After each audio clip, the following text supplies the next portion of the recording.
Sociología de la Libertad. Manifiesto por una civilización democrática. Tomo 3. Escrito por Abdullah Öcalan.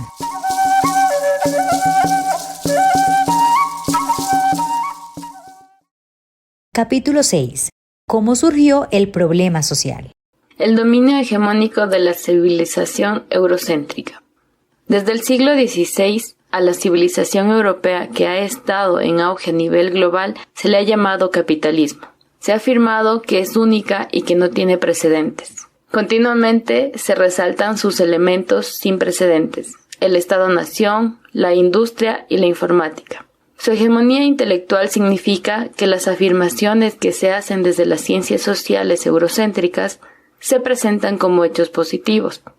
Estos hechos positivos, que se espera que sean aceptados como hechos rigurosos y absolutos, incluso más que los hechos religiosos, son en el fondo los dogmas de una nueva modernidad. Pero es innegable que la estructura de la civilización europea se transformó en algo diferente. A lo largo de la historia, la civilización central ha evolucionado y ha llegado a conocer muchos lugares y épocas. La forma que ha tomado la civilización central en cada época y lugar no ha sido exactamente la misma. Ha ido evolucionando. No solo eso, sino que esa evolución se ajusta al flujo universal. Sin embargo, la afirmación de que la sociedad europea no tiene precedentes es exagerada.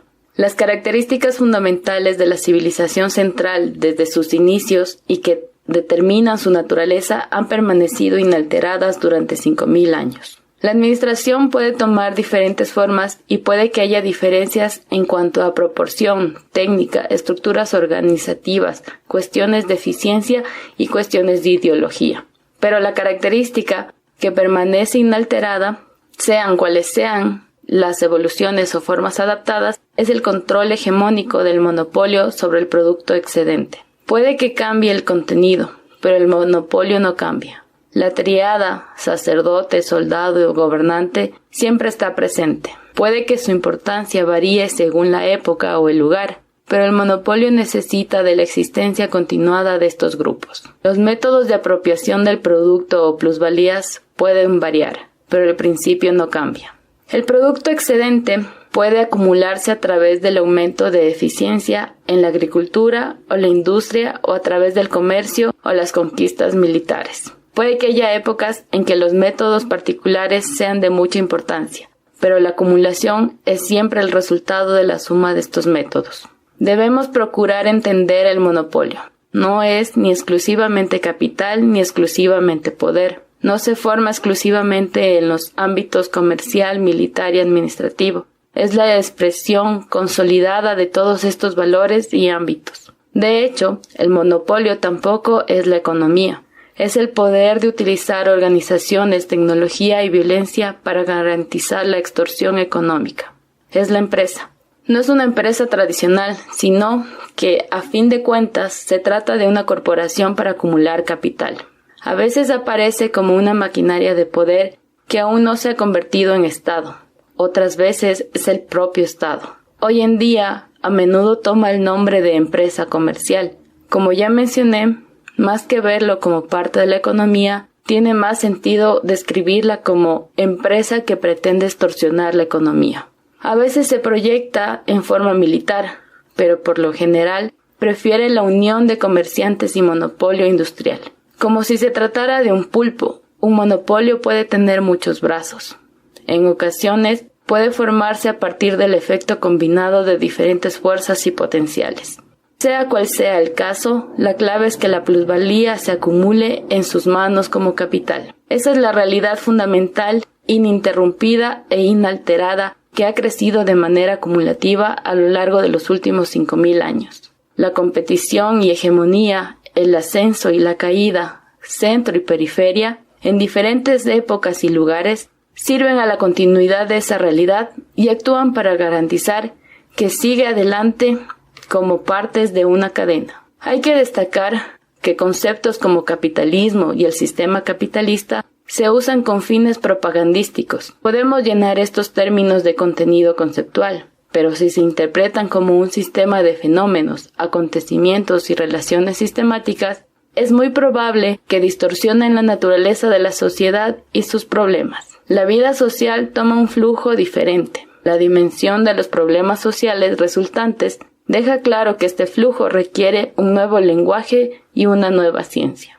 El capitalismo es un sistema de acumulación de capital y está demostrado que esta forma de acumulación se logró por primera vez de forma integral en las ciudades-estados sumerias. Aunque en una forma relativamente primitiva, el capital con sus empresas, dinero, almacenes, organización y administración forman la base de estas ciudades-estado. Quizá la propia ciudad sea la empresa capital inicial, el monopolio en sí mismo. El ejército de comerciantes, militares, científicos y artistas, junto con sacerdotes gobernantes y personas trabajadoras esclavas, eran las clases sociales fundamentales ya en ese entonces. El templo, Sigurat, es al mismo tiempo una fábrica, un lugar de cobijo para las personas trabajadoras esclavas, y el cuartel general de los gobernantes comandantes, militares y sacerdotes. Por supuesto, los dioses ocupaban la planta superior para vigilancia y supervisión. Todo estaba perfectamente organizado e interrelacionado. Considero que este tipo de organización está muy bien preparada. Concibo el Sigurat como el útero donde se formó nuestra civilización, con todas sus estructuras de Estado, clase y ciudad. La historia de la civilización de 5.000 años de antigüedad no es más que este templo que ha crecido y se ha expandido a través del tiempo y el espacio. No creo que haya ni una empresa ni un monopolio capitalista más originales o de mayor perfección que lo que se organizaba en ese templo. Así como la célula madre es la fuente de todas las células, la célula madre de todas estas estructuras monopolísticas es este templo. Así lo demuestran las excavaciones arqueológicas realizadas en la región hasta la fecha. Desde la arqueología se afirma que el último descubrimiento que se ha hecho, la estructura a la que pertenecen los monolitos en forma de T de Urfa Göbekli Tepe, es el templo más antiguo que se conoce hasta ahora, un templo de las sociedades cazadoras y recolectoras que precedieron al Neolítico en torno a 10.000 y 8.000 años antes de Cristo. Cada nueva excavación confirma que esta es la fuente original de acumulación de capital. El capital eurocéntrico es la última forma que ha tomado el monopolio y también el culmen. Este capital claramente difiere de sus predecesores en muchos aspectos, que van desde la acumulación a la producción, pasando por estructuras organizativas y administrativas, así como organización militar y el monopolio de las artes, tecnología y ciencia. Pero decir que esto no tiene precedentes es una gran exageración. Francamente, esto es propaganda eurocéntrica. Es una reivindicación de la nueva clase de los sacerdotes modernos de Europa. El ejército de la universidad, la ciencia académica y las artes. De estos sacerdotes modernos podríamos decir que sirven para legitimar el nuevo sistema capitalista, incluso más que las iglesias cristianas. El objetivo no es relatar la historia del surgimiento de la civilización europea y sus raíces en el sistema capitalista, pero sí que es cierto que esta civilización se formó a través de prácticas teológicas, comerciales, científicas, tecnológicas y administrativas del cristianismo de los siglos V y VI y del Islam de los siglos IX y X. Especialmente en este último caso a través de la península ibérica, italiana y balcánica. Después de 1250 se produjo un cambio en el centro de la civilización hegemónica, y cuando los centros civilizacionales de Oriente entraban en declive, los de Europa iban en auge. El siglo XIII también se consideraba el inicio de la revolución comercial. Con Venecia, Génova y Florencia liderando el camino, no solo se trajeron bienes materiales de Oriente, sino también tradiciones, ideas y técnicas, procesos y métodos de una civilización de miles de años. Así se importaron todos los valores sociales significativos. Está claro que esto desempeñó un papel importante en el desplazamiento del centro de la civilización. Tanto el cristianismo como la civilización grecorromana e incluso, yendo más atrás, la revolución neolítica del 5000 al 4000 a.C., se desplazaron de Oriente a Europa. Creo que traer las culturas sociales de 15.000 años de antigüedad del continente asiático, especialmente de Oriente Medio, a la península europea, dio lugar a la síntesis más magnífica de los últimos 500 años. Esta es mi interpretación de la historia. No estoy siendo ni pro-oriental ni pro-occidental. Mi preocupación principal, objetivo y el sentido de esta empresa es interpretar correctamente la totalidad, continuidad y diferencias de la preservación de la sociedad histórica en su conjunto. A Occidente se transfirió mucho más que la metodología fundamental y estructuras de la civilización central. También se transfirieron sus problemas. He tratado brevemente lo que traía consigo el cristianismo, los valores civilizatorios materiales de Oriente, el comercio, la producción, el dinero y el Estado. Eran tan problemáticos como sus valores inmateriales, cristianismo, ciencia, etc. Europa también se sumergió en estos problemas. Se puede imaginar el inquietante impacto de introducir la compleja y contradictoria naturaleza social de Oriente en la todavía estable y joven sociedad agrícola neolítica de Europa. En Oriente se habían librado miles de años de guerra por sacar tajada del monopolio. A Europa esto le pilló desprevenida. El trabajo previo del cristianismo había sido insuficiente, cosa que por supuesto más tarde conduciría a una desestabilización y destrucción mucho mayores. Los conflictos que estallaron en el seno del sistema a partir del siglo XVI eran producto del legado oriental de miles de años antes. Los conflictos que se vivieron tras el Imperio Romano eran también producto de esta cultura. Puedo afirmar sin exagerar que los valores materiales e inmateriales de efectos positivos no fueron todo lo que se trajo a Europa. También llegaron graves problemas, conflictos y guerras. Se puede ver claramente las huellas de la tradición civilizatoria oriental en los terribles genocidios de los que Europa es responsable. Los reyes asirios se jactaban de haber construido castillos y murallas con cráneos humanos. Déspotas orientales presumían de haber aniquilado cuantiosas comunidades tribales, pueblos y ciudades y de haber tomado cautivas a muchísimas personas en el proceso, en lo que supuestamente son historias heroicas. La Academia de la Ciencia Social Europea no ha examinado Oriente sin motivo. Ese esfuerzo me parece valioso, pero el flagrante orientalismo imperante hace que lo que se expone ni se acerque a la realidad. De nuevo, comparado con lo que han producido las mentes orientales petrificadas, tengo que reconocer que tenemos una deuda de gratitud con la Academia de la Ciencia Social Europea.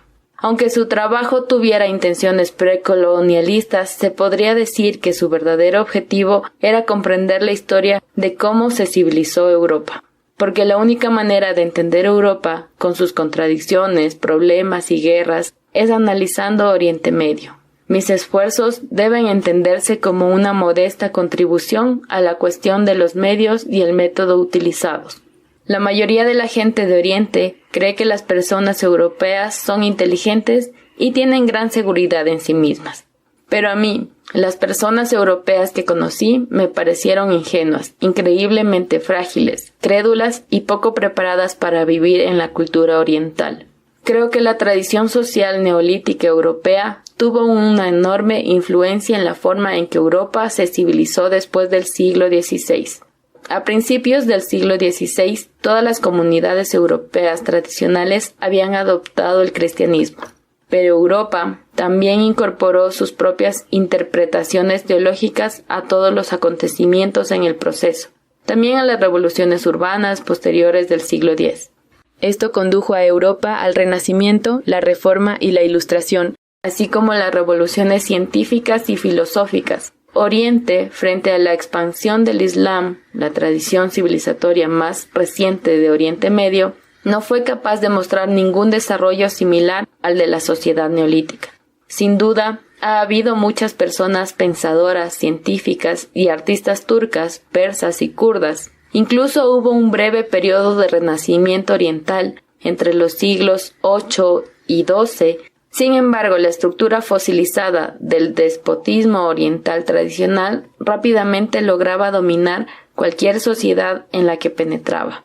Este fue otro aspecto importante de las luchas intraislámicas. Por supuesto, de lo que se trataba en realidad era de garantizar un monopolio. Además, en este punto la sociedad, basada en la tradición neolítica oriental, había perdido toda su vitalidad anterior y estaba agotada. Se había sumergido en la ignorancia y la desesperación.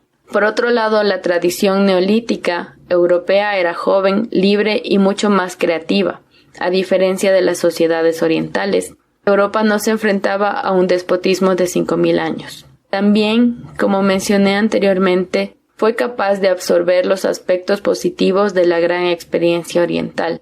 Estas dos cuestiones fundamentales son claves para entender el surgimiento histórico de Europa.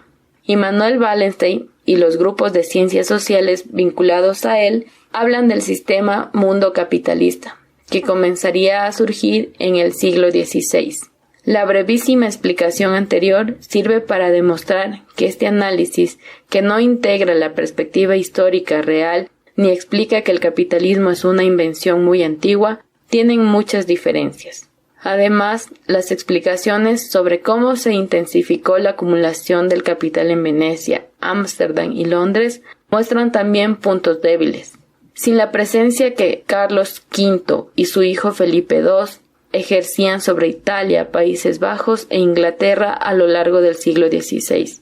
¿Se habría invertido tanto capital monetario en producción manufacturera y agrícola? ¿No fue Ámsterdam el lugar donde se produjo la insurrección nacional y un progreso que Venecia fue incapaz de lograr?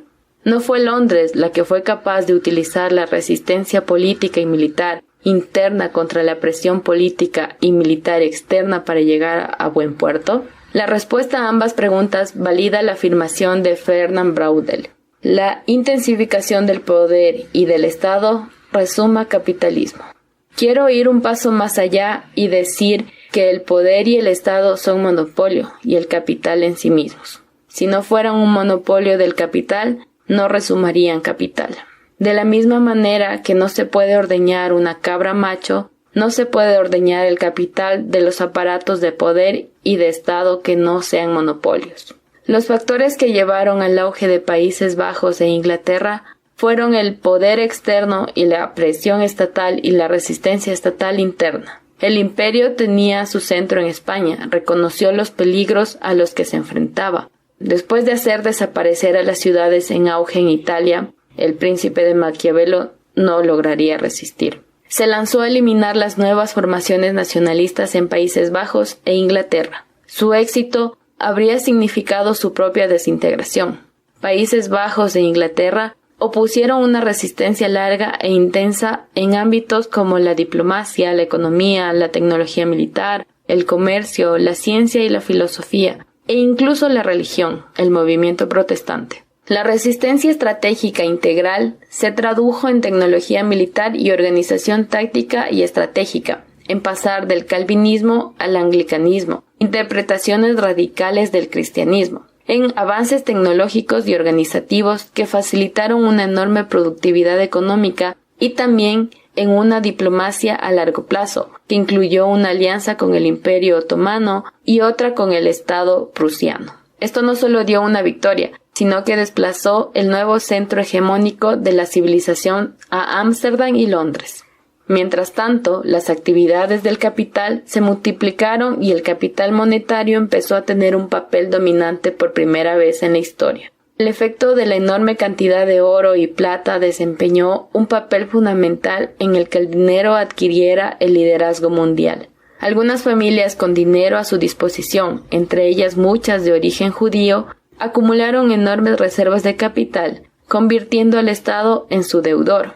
Todos estos acontecimientos desempeñaron un papel crucial en la organización de la burguesía como clase. También durante la gran resistencia nacional se formó una capa social similar a la clase obrera. No estoy diciendo que la clase obrera fuera producto de esta resistencia nacional, sino que no se puede negar su contribución. El boom económico que se produjo en medio de estos frenéticos acontecimientos dio lugar a las compañías de las Indias Orientales y Compañía de las Indias Occidentales, monopolios estatales y el propio Estado. Son primordiales la base económica, infraestructura, o las estructuras y militares, superestructuras, Esta no es una pregunta significativa, porque las ideas de economía política burguesa, El Capital de Marx incluido, con su carácter propagandístico, ocultan la verdad en lugar de revelarla. Ya es hora de dejar de ser instrumentos de esta propaganda. La aparición de la civilización europea en el siglo XVI resultó claramente sistemática y hegemónica en la historia de la civilización. El centro se había desplazado desde Venecia, además de todas las ciudades italianas. Lisboa y Amberes también habían formado parte de este centro, hasta Ámsterdam y Londres. Los modelos de Estados-nación originales se estaban desarrollando bajo el liderazgo de Inglaterra y Países Bajos. De esta manera incuestionable, la nueva civilización emergente era diferente de las anteriores y suponía una enorme transformación. Pero todos estos desarrollos no se pueden concebir independientemente de la historia de 5.000 años de civilización central.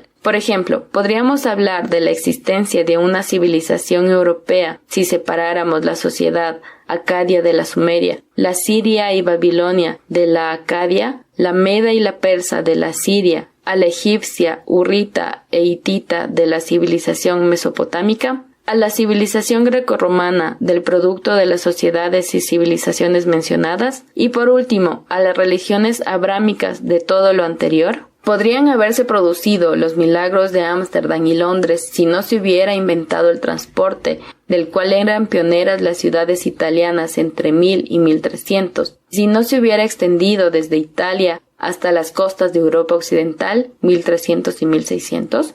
Algunas tesis de la sociedad histórica y los análisis y teorías de las ciencias sociales pasan por alto que existe una continuidad y un conjunto en el sistema de civilización mundial.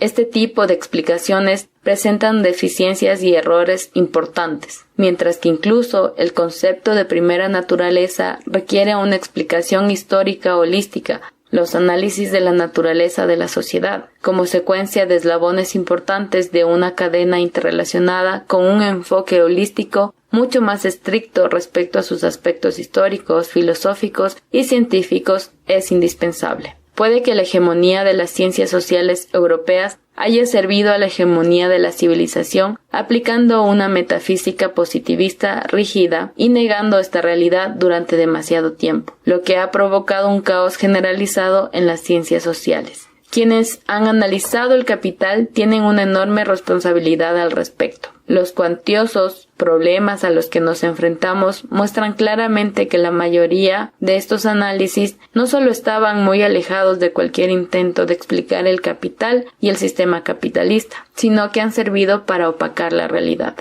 Durante su fase europea, los monopolios de la civilización estaban en el centro. Eran hegemónicos y estaban continuamente en crisis. Evolucionaron siguiendo una trayectoria que pasó por Venecia en el siglo XV, Ámsterdam en los siglos XVI y XVII y Londres durante los siglos XVIII y XIX. El monopolio de civilización francés fue a la guerra para arrebatar la hegemonía a España, Países Bajos e Inglaterra desde el siglo XV hasta el siglo XVIII, pero fracasó. Alemania experimentó un ascenso civilizatorio hacia finales del siglo XIX, que culminó de manera atroz con su derrota en 1945. Estados Unidos inició su ascenso civilizatorio en el siglo XX, consolidando su predominio después de 1945. Su hegemonía empieza ahora, desde los primeros años del siglo XXI, a resquebrajarse. El intento de la Rusia soviética de convertirse en centro hegemónico entre 1945 y 1990 no tuvo demasiado éxito. Por ahora, las afirmaciones de que China será el futuro centro hegemónico no son más que especulaciones. Como ha ocurrido a menudo en la historia, una realidad hegemónica con múltiples centros puede configurar el futuro. Tanto Estados Unidos como la Federación Rusa, China o Japón tienen potencial para convertirse en centros decisivos. Por el momento, se puede decir que, sin lugar a dudas, Estados Unidos es la superpotencia hegemónica. Anteriormente examiné brevemente el argumento de Anthony Giddens, el científico social inglés que afirmaba que la modernidad europea, que también puede denominarse civilización, no tiene precedentes. Esta afirmación es excesivamente eurocéntrica y alejada de la realidad, cosa que más adelante abordaré bajo el título de Problemas sociales. En sus interpretaciones de la modernidad capitalista, Giddens presenta el capitalismo como un sistema íntegramente europeo, con el industrialismo como revolución aún más específica de Europa, y el Estado-nación como tercer pilar del sistema, como un orden y experimento completamente nuevos. A riesgo de repetirme, debo subrayar que el capitalismo se ha observado en todas las civilizaciones, y que en todas las civilizaciones ha habido en mayor o menor medida desarrollos y revoluciones industriales. El Estado-nación, por su parte, puede equipararse con la forma de estados dinásticos y tribales en la fase de la sociedad-nación. Esta categorización puede resultar muy útil para entender la naturaleza social siempre que no se exagere. Los problemas sociales de la civilización europea, o mejor dicho, de la fase de civilización europea, que han evolucionado en forma de grandes contradicciones, conflictos, guerras e incluso genocidios, han alcanzado su punto álgido junto con todos los ámbitos que podían desarrollarse. Las proporciones épicas de los problemas intelectuales, ideológicos, políticos, económicos, militares y demográficos, junto con el sexismo, nacionalismo, fanatismo religioso y los problemas ecológicos, son la principal preocupación de las ciencias sociales. En los últimos 400 años, Europa ha experimentado más guerras que en toda la historia anterior. Ha habido todo tipo de guerras, religiosas, étnicas, económicas, comerciales, militares, civiles, nacionales, de clase, ideológicas, sexistas, políticas, de Estado, sociales, sistémicas, por bloques mundiales, etc. No hay prácticamente ningún tipo de guerra que no se haya producido. Se han batido récords de muerte, sufrimiento y pérdidas materiales en todos los ámbitos. Todo esto no es únicamente producto de los últimos 400 años, que es poco tiempo comparado con la larga trayectoria de la humanidad. Nuestro breve examen lo confirma. La interpretación más útil y más correcta es que los problemas acumulados en la era neolítica y en las sociedades civilizadas durante los últimos 15.000 años estallaron en la sociedad de la península europea. Aunque no ha tenido un éxito total, la sociedad europea ha batallado con mayor habilidad contra las marañas de problemas que venían de la sociedad antigua, llegando a comprender bien estos problemas y por tanto luchando de manera más significativa. De esta manera, Europa ha vivido el Renacimiento, la Reforma y la Ilustración, ha desarrollado escuelas filosóficas y ha experimentado periodos profundos de desarrollo constitucional democrático. Ha establecido y subvertido reinos y ha fundado repúblicas. Ha organizado sistemas económicos de productividad incomparable y ha llevado a cabo la mayor revolución industrial. No tiene rival en las artes ni en la moda. Ha construido asombrosas ciudades y ha establecido excelentes centros científicos y médicos. Ha extendido el sistema de civilización por todo el mundo. En resumen, ha construido el sistema mundial más completo de la historia.